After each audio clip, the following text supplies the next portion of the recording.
إن الحمد لله نحمده ونستعينه ونستغفره ونعوذ بالله من شرور أنفسنا ومن سيئات أعمالنا من يهده الله فلا مضل له ومن يضلل فلا هادي له وأشهد أن لا إله إلا الله وحده لا شريك له وأشهد أن محمدًا عبده ورسوله أما بعد فإن خير الحديث كتاب الله وخير الهدي هدي محمد صلى الله عليه وسلم وشر الأمور محدثاتها وكل محدثة بدعة وكل بدعة ضلالة وكل ضلالة في النار فأعوذ بالله السميع العليم من الشيطان الرجيم بسم الله الرحمن الرحيم يقول الله سبحانه وتعالى في كتابه الكريم خذ من أموالهم صدقة تطهرهم وتزكيهم بها وقال النبي صلى الله عليه وسلم بني الإسلام على 5 شهادة أن لا إله إلا الله وأن محمد رسول الله وإقام الصلاة وإيتاء الزكاة وحج البيت من استطاع إليه سبيلا وصوم رمضان أو كما قال النبي صلى الله عليه وسلم. برادران اسلام اور خواتین ملت، یہ چیز ہم لوگ اپنی آنکھوں سے دیکھتے ہیں کہ اللہ تبارک و تعالی نے تمام انسانوں کو ایک طرح اور ایک درجے میں نہیں بنایا ہے. چنانچہ آپ دیکھتے ہیں کہ انسانوں میں کچھ لوگوں کو اللہ تعالی نے نبی بنایا اور کچھ لوگوں کو ان کا امتی بنایا، کچھ لوگوں کو بادشاہ اور حاکم بنایا اور کچھ لوگوں کو رعایا اور محکوم بنایا، کچھ لوگوں کو مالدار بنایا، کچھ لوگوں کو غریب بنایا. اسی طریقے سے بہت سارے ناحیے سے اللہ تبارک و تعالیٰ نے انسانوں میں ان کے درجات میں فرق رکھا ہے اور اس میں اس کی بہت ساری حکمتیں ہیں، بہت ساری مصلحتیں ہیں.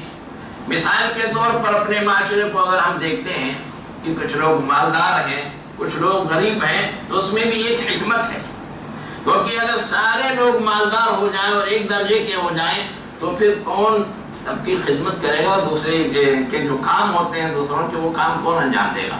ہر آدمی کہے گا میں تو آپ کے درجے کا ہوں، میرے پاس بھی دولت ہے، مال ہے، میں اب میں کیوں نوکری کروں گا، کیوں کام کروں گا؟ تو اس دنیا کے نظام کو چلانے کے لیے اللہ تعالیٰ نے یہ تھوڑا سا بعد میں بھی اونچ نیچ رکھا ہے. لیکن جہاں اس نے کچھ لوگوں کو مالدار بنایا اور کچھ لوگوں کو غریب بنایا تو اس نے ایک نظام دیا زکوٰۃ کا کہ اگر اس نظام پر عمل کیا جائے تو غریب کو بھی کوئی پریشانی نہیں ہوگی اور مالدار بھی اپنے مال کی وجہ سے گھمنڈ میں مبتلا نہیں ہوگا۔ اسی واسطے اللہ تبارک تعالیٰ نے زکوٰۃ کا نظام بنا کر کے اس کو امت محمدیہ کے لیے واجب کر دیا کہ اسی کے مطابق سب کو چلنا چاہیے۔ اور حقیقت یہ ہے کہ اگر آج مسلمان زکوٰۃ کے نظام کو صحیح طریقے سے نافذ کر دیں تو ایسی صورت میں معاشرے میں کبھی غربت اور فقر و فاقہ نہیں ہوگا۔ اور اس کا تجربہ کیا جا چکا ہے، خلفائے راشدین کے زمانے میں حکومت کی جانب سے زکوٰۃ کے اموال جمع کیے جاتے تھے بیت المال میں، اور پھر ان کے مستحقین میں وہ تقسیم کیے جاتے تھے۔ کچھ ہی دنوں میں ایسا ہوا کہ زکوٰۃ کے مستحقین اور زکوٰۃ کو لینے والے نہیں ملتے تھے۔ نتیجہ یہ ہوا کہ یہ جو مال جمع ہوتا تھا وہ رفاہ عامہ میں خرچ کیا جاتا تھا۔ مگر بڑے افسوس کی بات ہے کہ آج مسلمانوں نے اس نظام کو چھوڑ دیا ہے، جبکہ دو غیر مسلم حضرات ہیں اور اقتصادیات کے معاشیات کے ماہر ہیں، وہ آج بھی اس کا مطالعہ کرنے کے بعد میں یہی کہتے ہیں کہ بھئی اسلام نے جو اقتصادی نظام زکوٰۃ اور صدقات کے ذریعے سے دیا ہے ویسا نظام کسی کے پاس موجود نہیں ہے، ویسا نظام دنیا والوں میں سے کسی کے پاس موجود نہیں ہے۔ دیکھیے اللہ تبارک و تعالیٰ نے کہا کہ وَأَقِيمُوا الصَّلَاةَ وَآتُوا الزَّكَاةَ وَأَقْرِضُوا اللَّهَ قَرْضًا حَسَنًا، تم نماز قائم کرو اور زکوٰۃ دو اور اللہ تعالیٰ کو بہترین قرض دو، اور جو آگے تم بڑھاؤ گے اللہ تعالیٰ اس کو تم کو بدلہ دے گا۔ تو زکوٰۃ کو واجب قرار دیا ہے، جیسے نماز کو واجب قرار دیا ہے ویسے زکوٰۃ کو واجب قرار دیا ہے۔ اسی واسطے حضرت ابو بکر صدیق رضی اللہ تعالیٰ عنہ کے عہد مبارک میں جب کچھ لوگوں نے زکوٰۃ دینے سے انکار کر دیا، بلکہ زکوٰۃ کی فرضیت کا انکار کر دیا، اور یہ کہا کہ ما جاء بقحافہ، یہ ابو بکر کو کیا ہو گیا ہے کہ ہم سے زکوٰۃ مانگتے ہیں، جبکہ اللہ تعالیٰ نے تو نبی صلی اللہ علیہ وسلم کو خطاب کر کے کہا تھا کہ خذ من اموالہم صدقۃ تطہرھم وتزکیہم بہا، آپ ان مسلمانوں کے مال سے جو مالدار ہیں ان کے مال سے آپ زکوٰۃ لیجیے، صدقہ لیجیے، اور ان کے ذریعے سے ان کو پاک صاف کیجیے۔ تو اللہ تعالیٰ نے خطاب کیا تھا نبی صلی اللہ علیہ وسلم کو، ابو بکر کو تو نہیں خطاب کیا تھا۔ تو یہ جو لے رہے ہیں اس طریقے سے زکوٰۃ کی فرضیت کا انکار کر کے دینے سے انکار کر دیا۔ تو آپ کو معلوم ہوگا کہ ایسے ابو بکر صدیق رضی اللہ عنہ نے باقاعدہ ان سے قتال کا اعلان کیا۔ ایسے عمر رضی اللہ تعالیٰ عنہ کے پاس آئے اور کہا کہ آپ ان سے کیسے قتال کریں گے، جبکہ رسول اللہ صلی اللہ علیہ وسلم نے فرمایا ہے کہ جس نے لا الہ الا اللہ محمد رسول اللہ کہہ لیا، من قال لا الہ الا اللہ محمد رسول اللہ فقد عصم منی دماغہ ومالہ، اس نے اپنا مال اور اپنا خون ہم سے محفوظ کر دیا۔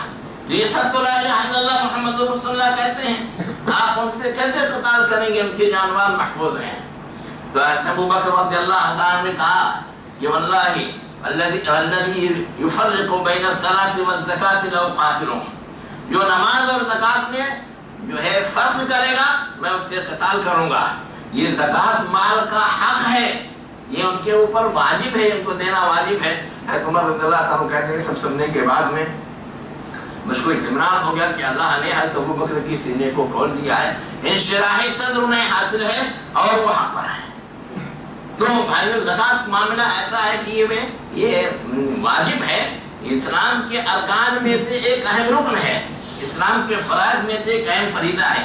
ابھی حدیث ہم نے آپ کو سنائی کہ رسول اللہ صلی اللہ علیہ وسلم نے فرمایا اسلام کی بنیاد 5 ہے، ایک تو لا الہ الا اللہ محمد رسول اللہ کی گواہی دینا، دوسرے نماز قائم کرنا، تیسرے زکوٰۃ دینا، چوتھے حج کرنا جس کے پاس اس کی استطاعت ہو، اور 5ویں رمضان مبارک کے روزے رکھنا۔ تو یہ اسلام کے ارکان میں سے، ارکان خمسہ میں سے ایک اہم رکن ہے۔ رسول اللہ صلی اللہ علیہ وسلم نے ایسے معاذ بن جبل رضی اللہ تعالیٰ عنہ کو یمن کی طرف بھیجا، داعی اور مبلغ بنا کر کے۔ تو ان سے کہا انکا تاتی قوم من اہل کتاب، تم اہل کتاب کے قوم کے پاس آؤ گے، فإنکا تدعوہم الی شہادت اللہ الہ الا اللہ وان محمد رسول اللہ، جو تمہیں لا الہ الا اللہ محمد رسول اللہ کی سب سے پہلے دعوت دینا۔ فإنہم اجابوا لذلک، اگر اس بات کو قبول کر لیتے ہیں کہ واقعی اللہ کے سوا کوئی معبود برحق نہیں ہے اور محمد صلی اللہ علیہ وسلم اللہ کے رسول ہیں، اگر اس کو مان لیتے ہیں فَأَخْبِرْهُمْ بِأَنَّ اللَّهَ قَدْ فَرَضَ عَلَيْهِمْ خَمْسَ صَلَوَاتٍ فِي الْيَوْمِ وَاللَّيْلَةِ، تو انہیں یہ بتانا کہ اللہ تعالیٰ نے ان کے اوپر شب و روز میں ملا کے 5 وقتی نمازیں فرض کی ہیں۔ فَإِنْهُمْ أَطَاعُوا لِذَلِكَ، اگر وہ اس بات کو بھی تسلیم کر لیتے ہیں اور نماز پڑھنے لگتے ہیں فَأَخْبِرْهُمْ بِأَنَّ اللَّهَ قَدْ فَرَضَ عَلَيْهِمْ صَدَقَةً تُؤْخَذُ مِنْ أَغْنِيَائِهِمْ وَتُرَدُّ إِلَىٰ فُقَرَائِهِمْ، تو انہیں یہ بتانا کہ اللہ نے ان کے اوپر زکوٰۃ فرض کی ہے جو ان کے مالداروں سے لی جائے گی اور غریبوں میں تقسیم کی جائے گی۔ فَإِنْهُمْ أَطَاعُوا لِذَلِكَ، اگر وہ اس کو مان لیتے ہیں فَإِيَّاكَ وَكَرَائِمَ أَمْوَالِهِمْ، تو ان کے بہت اچھے مالوں کو چن کر کے زکوٰۃ بھی مت لینا، کیونکہ انہوں نے کھیتی کیا ہے، باغ لگائے ہو، ہر قسم کا ہے، دوستوں اچھے تم ہی چن کے لے لو گے، جانور پالے اچھے لے لو گے تو ان بیچاروں کی بھی تو کچھ خواہش ہے، کچھ دلی تمنا ہے، تو اس واسطے اوسط درجے کا لینا، ان کے بہت اچھے مالوں کو چن کر لینے سے بچنا۔ وَإِيَّاكَ دَعْوَةَ الْمَظْلُومِ، اور مظلوم کی بد دعا سے بچنا۔ فَإِنَّهُ لَيْسَ بَيْنَهُ وَبَيْنَ اللَّهِ حِجَابٌ، اس لیے کہ مظلوم کی بد دعا میں اور اللہ کے درمیان میں کوئی حجاب، کوئی آڑ اور کوئی پردہ نہیں ہے، مظلوم کی دعا ڈائریکٹ اللہ کے دربار میں پہنچتی ہے اور وہ قبولیت حاصل کرتی ہے۔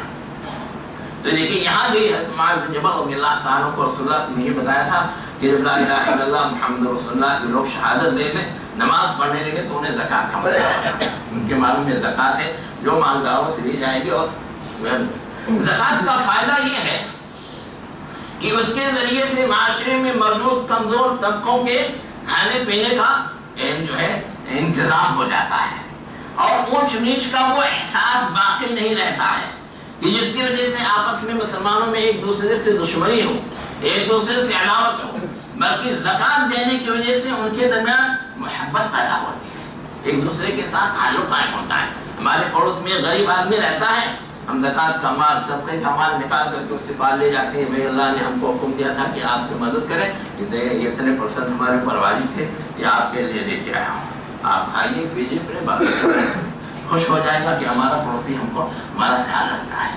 اور اگر آپ باہر سے اچھی چیزیں کھاتے ہیں، پہنتے ہیں، مکان آپ کا بہت اچھا ہے، گاڑیاں ہیں، سب کچھ ہے، آپ کے بغل میں ایک غریب مسلمان بیچارہ بھوکوں مرتا ہے، اس کے یہاں فاقہ ہوتا ہے، پہننے کے لیے کپڑے نہیں ہیں، تو آٹومیٹک دونوں کے درمیان میں ایک طرح سے دشمنی پیدا ہوگی۔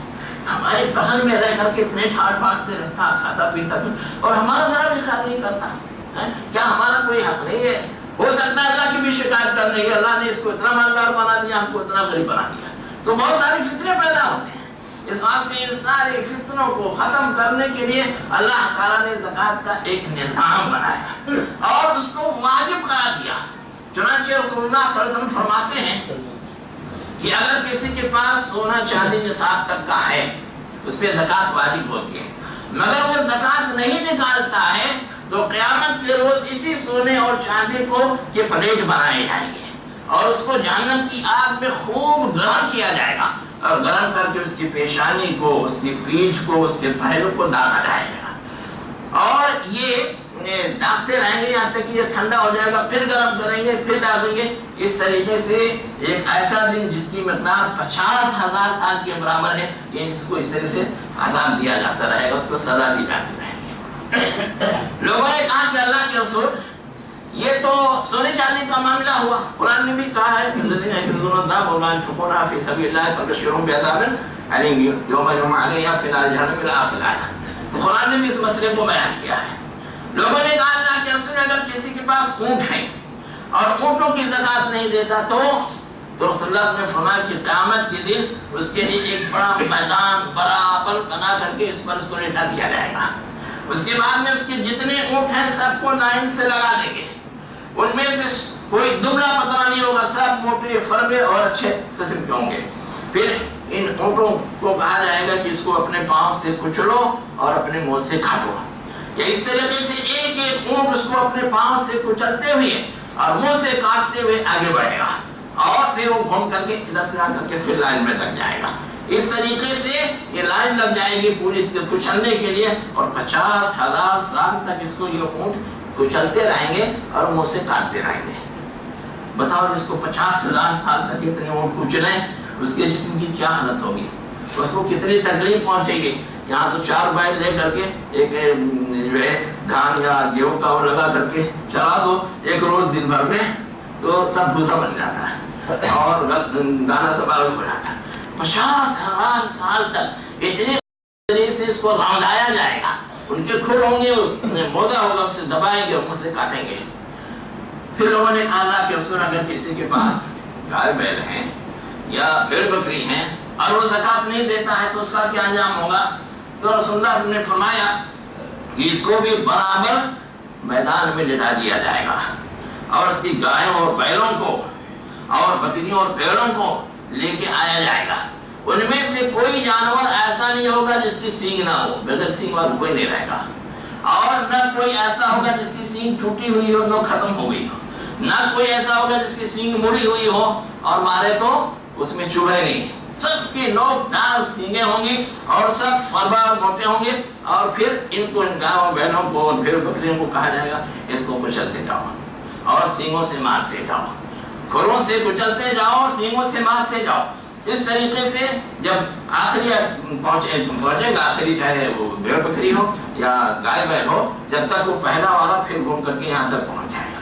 اور اس طریقے سے 50,000 سال تک اس کو کچلا جائے گا اور اس کو سینگوں سے یہ جانور ماریں گے جن کی زکات اس نے نہیں دی تھی. لوگوں نے کہا اللہ کے رسول یہ بتائیے کہ اگر کسی کے پاس یہ گھوڑے ہیں اور اس کی زکات نہیں دیتا تو رسول اللہ نے فرمایا کہ دیکھو گھوڑوں کی 3 قسمیں ہیں. کچھ گھوڑے اپنے پالنے والے کے لیے جو ہے وہ ثواب کا باعث ہے اور کچھ وہ گھوڑے ایسے ہیں جو اس کی پردہ پوشی کے باعث ہیں اور کچھ ہے جو اس کے عذاب کا باعث ہے. ایک شخص گھوڑوں کو پالتا ہے اپنی ضرورت کی بنا پر، ان سے وہ کام لیتا ہے، لیکن کبھی کسی اور اس کے بھائی نے ضرورت کے وقت اس سے یہ گھوڑا مانگ لیا کہ بھئی مجھ کو بھی ذرا فلاں جگہ جانا ہے، آج آپ کو ضرورت نہیں، دے دیجیے، میں آپ کے گھوڑے پہ چلا جاتا ہوں، فلاں سامان لاد کے لانا ہے وہ دے دیجیے، میں آج میں تو یہ بخیلی نہیں کرتا، ان کو دے دیتا ہے. تو یہ اس کے لیے پردہ پوشی کا باعث ہے. اور ایک آدمی ہے جسے گھوڑے رکھے ہیں جہاد فی سبیل اللہ کے لیے، تو اس نے جس میدان میں ان گھوڑوں کو رکھا ہے تو جتنا گھاس چارہ کھائیں گے اس کے برابر ثواب ملے گا، جتنا پانی پیے کریں اس کے برابر ثواب ملے گا. اگر کبھی رسی توڑا کر کے یہ گھوڑے یا کوئی گھوڑا بھاگا تو جتنے دور وہ چکر لگا کر کے بھاگے گا ان سب کے برابر بھی اس کو ثواب ملے گا. اور اگر بھاگتے بھاگتے پیشاب خانہ کر دیا تو اس کے برابر بھی ثواب ملے گا. اگر بھاگ کر کے گیا اور کوئی نہر کوئی ندی تھی اس میں سے جا کر کے اس نے پانی پیا، حالانکہ یہ پلانا نہیں چاہتا تھا، تو اس کے برابر بھی اس کو ثواب ملے گا. تو یہ گھوڑا اس کے لیے اجر و ثواب کا باعث ہے. اور وہ شخص جو گھوڑوں کو پالتا ہے فخر اور ریاکاری کے لیے اور گھمنڈ کے لیے، لوگوں کو دکھانے کے لیے میرے پاس اتنے گھوڑے ہیں، ایسی ہیں، یہ ہے وہ ہے، تو یہ گھوڑے اس کے لیے عذاب کا باعث ہے. پھر لوگوں نے پوچھا گدھے کے بارے میں آپ کیا فرماتے ہیں؟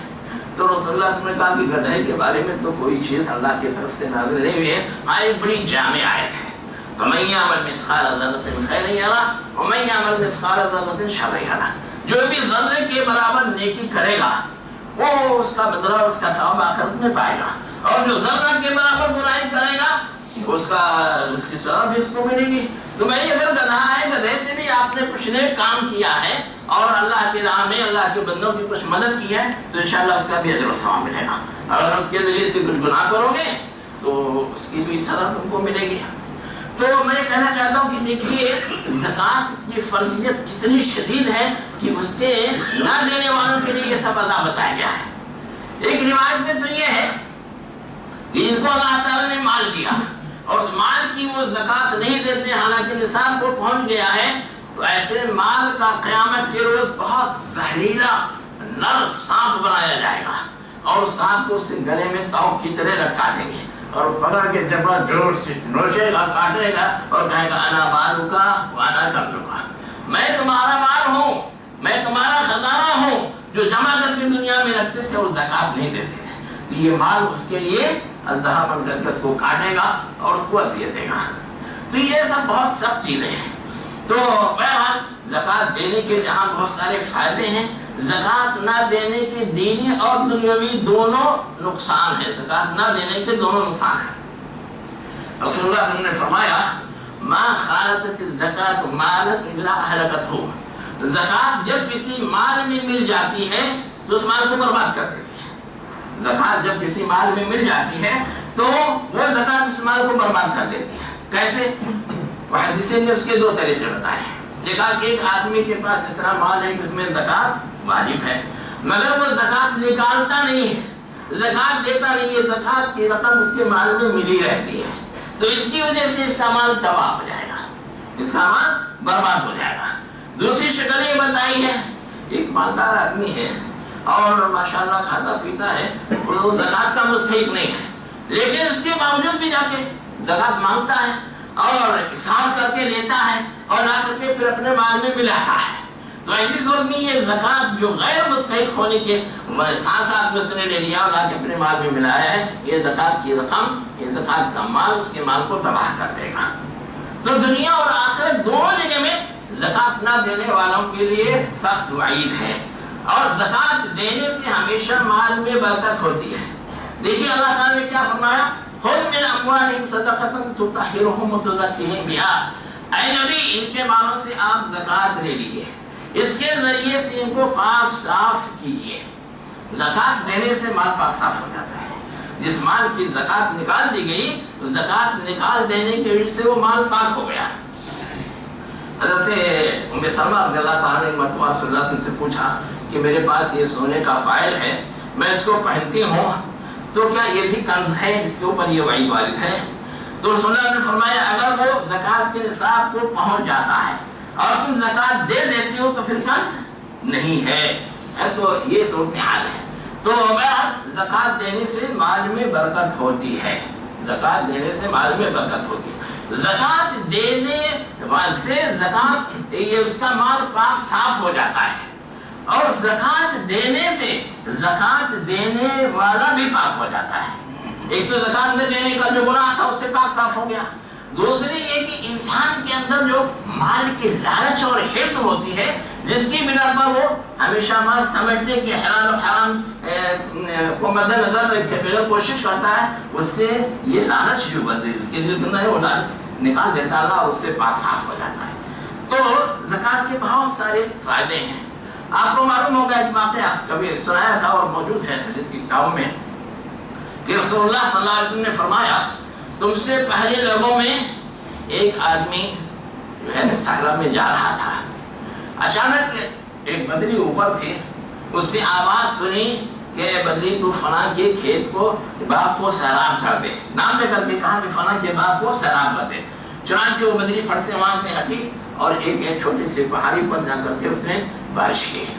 بارش ہوئی تو پہاڑی کا تمام پانی چھوٹے چھوٹے راستوں سے آ کر کے ایک بڑی نالی میں گرا اور پھر یہ پانی آگے جانے لگا. اس آدمی نے دیکھا یہ معاملہ تو اس پانی کے ساتھ چلنے لگا. یہ پانی کہاں جا رہا ہے، کس کے باغ کو سیراب کرنے جا رہا ہے؟ آگے جا کے دیکھا تو ایک آدمی کا باغ ہے اور اس میں نالی اندر سے اس کی دیوار کے نیچے سے اندر جا رہی ہے. وہ باغ کے اندر گیا تو دیکھا کہ ایک آدمی اپنا بیلچہ لیے پانی اپنے پورے باغ میں ادھر ادھر پھیلا رہا ہے اور پورے باغ کو سیراب کر رہا ہے. پوچھا بھائی صاحب آپ کا نام کیا ہے؟ تو اس نے کہا کہ میرا فلاں نام ہے. تو جو بدلی سے اس نے نام سنی تھی بالکل وہی نام اس نے اپنا بتایا. پھر پوچھا بھائی آپ میرا نام کیوں پوچھ رہے ہیں؟ کہا کہ اصل بات یہ ہے کہ میں باہر تھا تو وہاں بدلی سے مجھ کو آواز آئی کہ تو جا فلاں کے باغ کو سیراب کر دے، اور پھر بارش نے وہاں فلاں جگہ جا کے بارش برسی اور جہاں سے یہ پانی سمٹ کر کے آپ کے باغ میں آ رہا ہے اور آپ آرام سے نہ پمپنگ سیٹ لگایا نہ کچھ لگایا اور اپنے باغ کو سیراب کر رہے ہیں.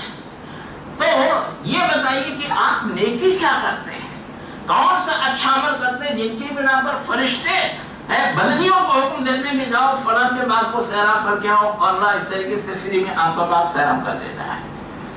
تو اس نے کہا کہ دیکھو میں کسی کو بتاتا تو نہیں کہ کیا کرتا ہوں، مگر آپ پوچھ لیے ہیں اور آپ کو ایک طرح سے پریشانی ہے، دل میں ایک وہ ہے تو بتا دیتا ہوں. اس باغ سے جتنا بھی وہ پیدا ہوتا ہے، پھل پیدا ہوتا ہے، اس کے میں 3 حصے کرتا ہوں. ایک حصہ تو اپنے بال بچوں کے خرچے کے لیے رکھ لیتا ہوں، اور ایک حصہ اس باغ پر جو بھی خرچہ آتا ہے، جتائی بوائی کھاد پانی وغیرہ میں، وہ اس پر خرچ کرتا ہوں، اور ایک حصہ میں غربا مساکین میں صدقہ کر دیتا ہوں، 1/3 میں صدقہ کو خرچ کر دیتا ہوں۔ بس آپ کی یہی نیکی ہے کہ جس کی وجہ سے اللہ تعالیٰ فرشتوں کو بھیجتا ہے، جاؤ ان کے بعد کو سیراب کر دو۔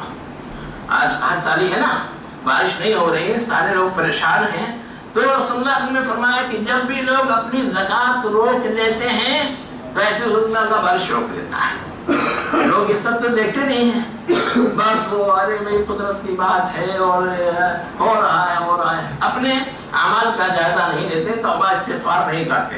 حالانکہ سچے دل سے توبہ کرنے لگے تو ان کی یہ مصیبت دور ہو سکتی ہے۔ حسن بصری رضی اللہ رحمہ اللہ کے بارے میں ہے کہ ایک مرتبہ وہ اپنے شاگردوں کے ساتھ بیٹھے ہوئے تھے، تو ایک آدمی نے آ کر کے ان سے کہا کہ جو ہے بارش نہیں ہو رہی ہے، سب کھیتیاں سوکھ رہی ہیں، پریشان ہیں، کچھ حل بتائیے، کوئی دعا بتائیے۔ تو انہوں نے کہا استغفر ربک، اپنے رب سے تم مغفرت طلب کرو، اپنے رب سے توبہ استغفار کرو۔ وہ چلا گیا۔ تھوڑی دیر میں ایک آدمی آگے کہتا ہے کہ شادی کی ہوئی ہے، 8-10 سال ہو گئے، میاں بیوی دونوں تندرست ہیں، ڈاکٹری بھی کرا لیا، کوئی گڑبڑ نہیں ہے، پر بچے نہیں پیدا ہو رہے ہیں، آج تک اولاد سے محروم ہوں۔ تو حسن بصری رحمۃ اللہ علیہ نے کہا استغفر ربک، اپنے رب سے جا کے توبہ استغفار کرو۔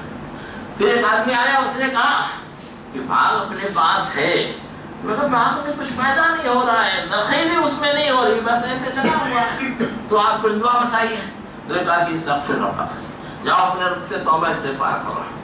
شاگرد جو بیٹھے ہوئے تھے وہ کہتے ہیں کہ عجیب بات میں آپ سے سنا ہوں، جو بھی آتا ہے کوئی اپنی پریشانی بتاتا ہے اور آپ سے کوئی نسخہ پوچھتا ہے، کوئی دعا پوچھتا ہے، تو آپ کہہ دیتے ہیں استغفر ربک استغفر ربک، سب کو ایک چپٹ دیتے چلے جاتے ہیں، اللہ سے توبہ کرو، اللہ سے توبہ کرو۔ تو حسن بصری رحمۃ اللہ علیہ نے کہا کہ ارے بھائی یہ میرا نسخہ نہیں ہے، یہ ربانی نسخہ ہے، اللہ کا نسخہ ہے۔ سورہ نور پڑھو، اس میں اللہ تعالیٰ کا فَقُلْتُ اسْتَغْفِرُوا رَبَّكُمْ إِنَّهُ كَانَ غَفَّارًا يُرْسِلِ السَّمَاءَ عَلَيْكُمْ مِدْرَارًا وَيُمْدِدْكُمْ بِأَمْوَالٍ وَبَنِينَ وَيَجْعَلْ لَكُمْ جَنَّاتٍ وَيَجْعَلْ لَكُمْ أَنْهَارًا۔ تم اپنے رب سے مغفرت طلب کرو، وہ بڑا رحم کرنے والا اور بخشنے والا ہے، وہ تمہارے اوپر موسلادھار بارش بھیج دے گا، یرسل السماء علیکم مدرارا ویمددکم باموال وبنین، اور تمہاری مدد کرے گا مال کے ذریعے سے بھی اور اولاد کے ذریعے سے، ویجعل لکم جنات ویجعل لکم انہارا، اور تمہارے لیے باغات بنا دے گا، نہریں بنا دے گا۔ تو یہ تو اللہ تعالیٰ نے خود ہی بتایا ہے، اب سچے دل سے توبہ کرو تو تمہارے مسائل حل ہو جائیں گے۔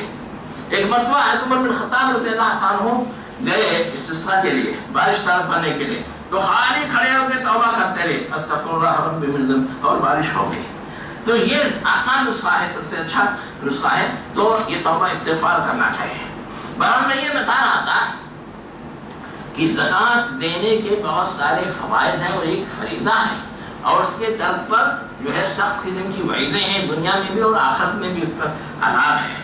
اب دیکھیے زکوٰۃ ایک تو سونے چاندی کے اندر واجب ہوتی ہے، اور بھی بتایا کہ جو سونے چاندی کی زکوٰۃ نہیں دیتے، یہی سونے چاندی آخرت میں جو ہے پلیٹ بنا کر کے گرم کر کے ان کی پیشانی کو، پیٹھ کو اور پیروں کو داغا جائے گا، یہ اتنی بڑی سزا دی جائے گی۔ لیکن سونے اور چاندی میں زکوٰۃ اس وقت واجب ہوتی ہے جب ایک تو نصاب کو پہنچ جائے، ایک تو نصاب کو پہنچ جائے، دوسرے حولان حول ہوئے، ایک سال اس کے اوپر گزر جائے۔ سونے کا نصاب آپ جانتے ہوں گے، حضرت ابن عباس رضی اللہ عنہ کی روایت ہے، لیس علیکم شیء فی الذهب حتی یبلغ 20 دینار، سونے میں تمہارے اوپر کچھ زکوٰۃ واجب نہیں ہے جب تک کہ 20 دینار کو نہ پہنچ جائے، اور 20 دینار کے 7.5 تولے بنتے ہیں، 20 دینار کے 7.5 تولے بنتے ہیں، جن کے 85 گرام ابھی علماء کرام عموماً لکھتے ہیں، کچھ زیادہ بھی لکھتے ہیں لیکن 85 گرام عام طور سے ہے۔ تو جس کے پاس 85 گرام یا 7.5 تولہ سونا ہے، اس کے بعد پھر یہ سال بھر اس کے پاس رہ گیا، حولان حول ہو گیا، تو اس کے اوپر اب زکوٰۃ واجب ہو گئی۔ کتنی زکوٰۃ واجب ہوگی؟ 2.5% کے حساب سے، یا تو بھائی اسی میں سے نکال دو، یا پھر بازار میں جا کے پوچھو اس سونے کی جو ہمارے پاس ہے فی الحال کتنی قیمت ہے، جتنی قیمت جتنے روپے اس کے بنتے ہوں 2.5% کے حساب سے اس کی زکوٰۃ نکالنی ہے۔ تو یہ تو سونے کا مسئلہ ہے۔ چاندی کا نصاب جو ہے وہ 5 روٹیاں ہے،